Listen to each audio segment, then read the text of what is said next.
Hello there everyone, how you doing today? I hope you're all well.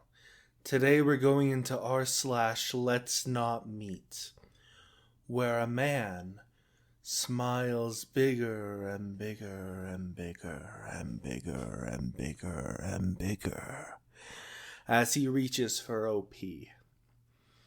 I hope you all enjoy.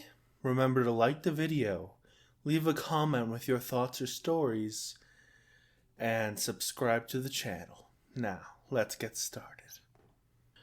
Homeless man turned CEO turned potential kidnapper? I thought I'd share an old story. Still not totally sure how to discern this one though. For context, I was a 17-year-old female when this happened, and it was in a residential neighborhood where it's not all that common to find homeless people. So one day I was in some brushes at my usual smoke spot, near a public space, but hidden, and a man walks up and finds me on accident. He looks half unkempt and half clean, ripped but washed jeans, long hair but combed and clean shaven, big backpack but has a wallet and a phone. Still, I assume he's a homeless guy. I try to be polite, but also careful, because I am a young girl at this time, and that's the nature of life. But he's also in a position where I can't get out of my spot without walking directly past him, and he's kinda blocking my exit with his body. Anyhow, he starts making conversation, just generally talking about if I like the town we live in, stuff like that. At one point, he starts going into all these crazy stories about how he's the love child of, like, James Dean and some Golden Age actress or something like that. Can't really remember. And he's talking about all this time spent with Cher, and I'm literally just sitting there nodding politely, pretending to believe it and hoping he'll just go away. Then he starts getting into how he's the founder of the ARC, a chain thrift store. Again, I know this is BS because I knew the history of the ARC from personal family ties to it. He's showing me all this proof, and it's like old ARC business cards and stuff like that anybody could have grabbed from the counter. And then he starts trying to tell me that he owns most of the apartment buildings in town, and he'll rent me an apartment building for cheap. Again, the proof he's showing me is random notes in his wallet that he's ineligibly scribbled on. At this point, he's been spewing lies for the better part of an hour, and I know he's not just gonna walk away if I let him keep going. But still, I'm assuming he's just a lonely homeless guy making up lies for fun. So I make up my own lie and say I have to get to work and slide past him, hoping that'll be that. But he starts following me back to my car and insists I take his business card. It's some random guy's business card with his name and phone number written on the back. God knows if they're real info. I take it, then keep walking, and he keeps following. And this is when he starts asking more personal questions, and my red flags start raising. He begins asking if I live alone, if I still live with my family, if I live with just my mom or my dad too. Am I close with my family? Am I happy at home? Do I have brothers? How many brothers? Older or younger? Specifically brothers. He never asks if I have sisters. A lot of this stuff that makes me just think he's gauging not only what level of protection I have, but who would be looking for me if I was gone, and whether or not I was looking to run away or looking for someone to put my trust into. Just very trafficky, kidnappy stuff. To end this, all I told him was I lived with my dad and my 3 brothers, all of whom loved me very much and were very protective of me and loved to work out. He says okay, but if I ever needed to escape home for a little or needed a place to live, I had his business card and I should call him and he'd house me for free. I kept walking. He kept following. and I was not about to go back to my car and let him know what I drove and what my license plate was. So I just sort of stopped in the middle of the sidewalk at a crossroad and stepped aside and pretended to fiddle with my phone. And he walked in the other direction, and I booked it to my car and left. I was wigged out, but also, it still could have been an innocent interaction, and I do stand by that. But the way it added up just freaked me out, so I filed a harassment police report, which they did not want to take, but I forced them to, just in case something happened to me or someone else. A week or two later, I'm at a shop in a different neighborhood, though one close by, and I'm in the checkout line, and I glance behind me, and there's the guy. I look down. He's not holding anything to buy, so I try and stay calm, hand my stuff to the cashier, and ask her to hold it for me. And then I quickly walk out to my car, making sure he hasn't followed me again, and go home. I don't think he followed me to the store anyway. At most, he saw me walk in from the parking lot and came in after me. But I think it's more likely he was already in there and just spotted me and walked up behind me. Or it's none of the above. The thing is, I really cannot tell if this was just me overreacting to a slightly odd, possibly homeless man, or if it could have been something more sinister had my responses and behaviors been different. Honestly, OP, I think you made the right choices. Keep yourself out of that sketchy stuff for your own safety. The smiling parking lot creep. This happened to me, 20 female, last summer, and it still gives me chills to think about.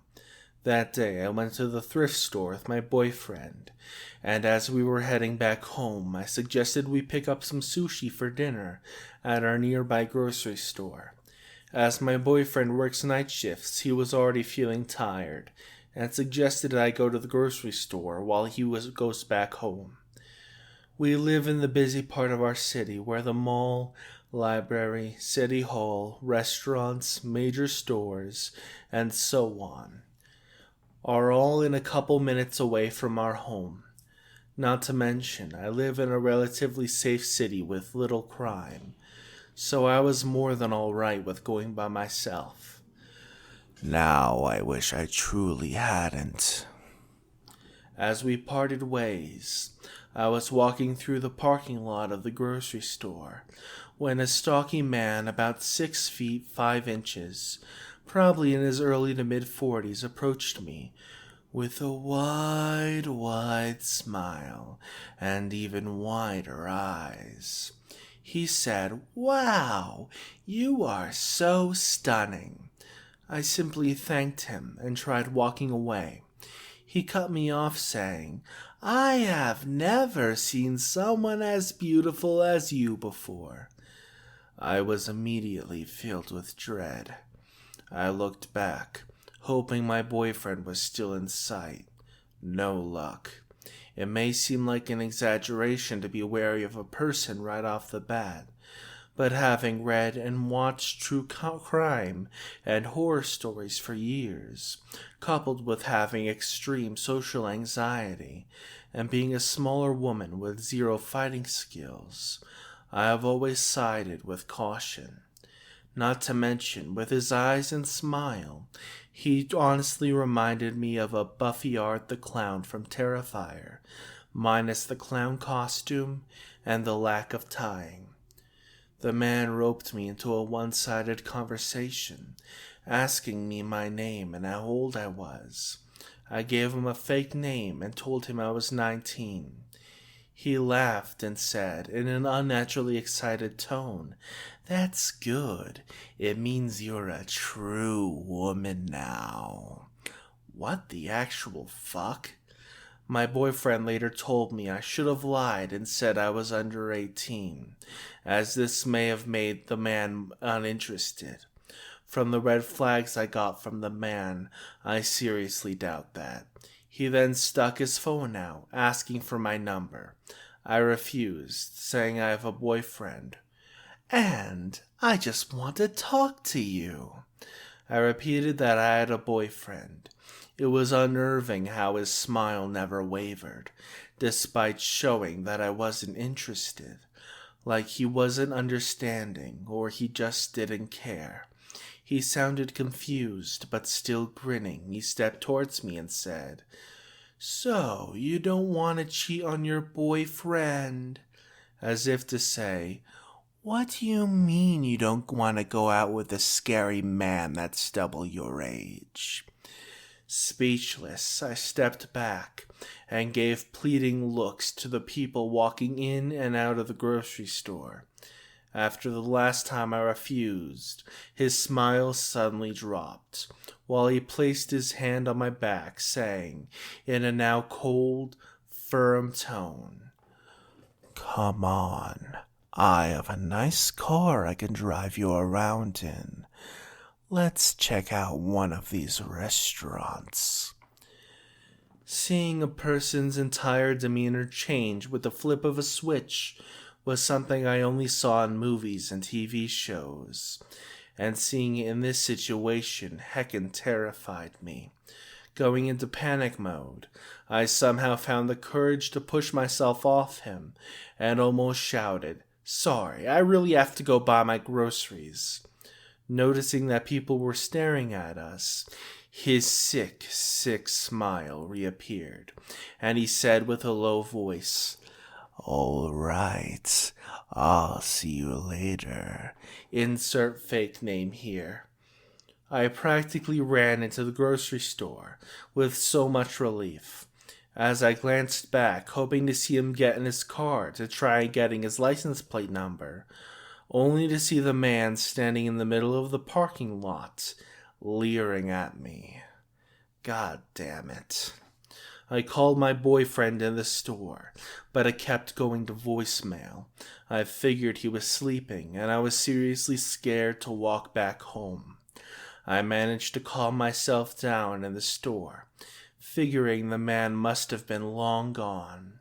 Yet I was on high alert the entire walk home. It was starting to get dark, but I figured if I just stayed cautious and walked quickly, I would be fine. I couldn't be more wrong.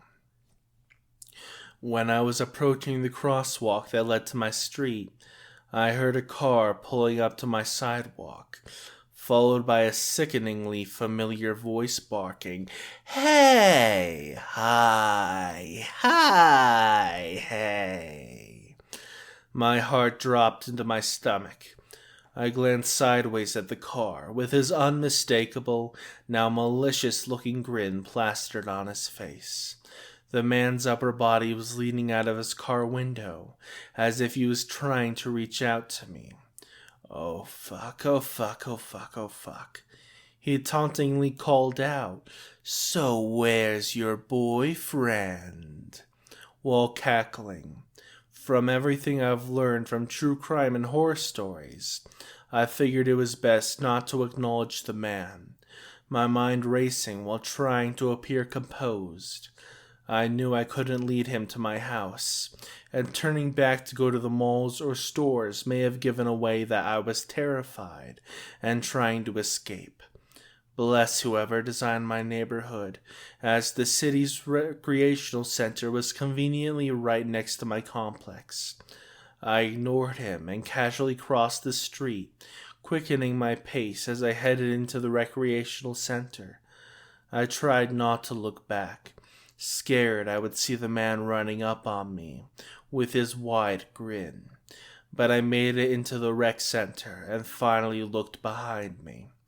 I assumed the man would have followed me in, or waited for me in his car. Instead, he sped away down a street opposite from my house. With so much relief, I called my boyfriend, who woke up to my call. I was on the verge of breaking down, but managed to fill him in on everything.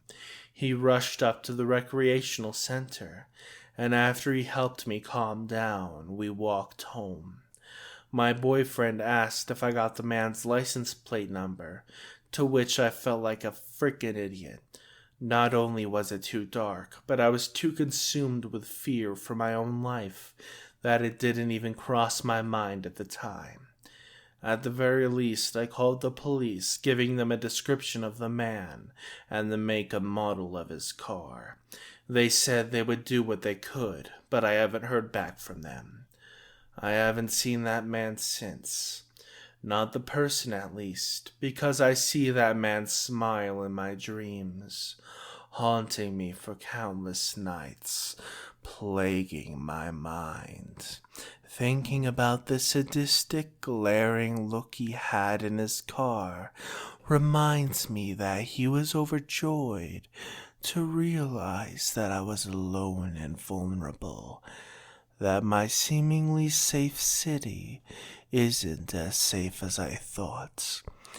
At the same time, I feel so grateful that the man never found out where I live. But for all I know, he could be lurking around trying to harm other women like me, that he tried to do the night he almost trailed me home. For mine and all the women in my city's sake, I hope I don't have to find out. And that's the end of today's video. I hope you enjoyed. If you did, like the video, subscribe to my channel, leave a comment with your thoughts, or just an emoji to help boost the algorithm. Now, I will see you next time.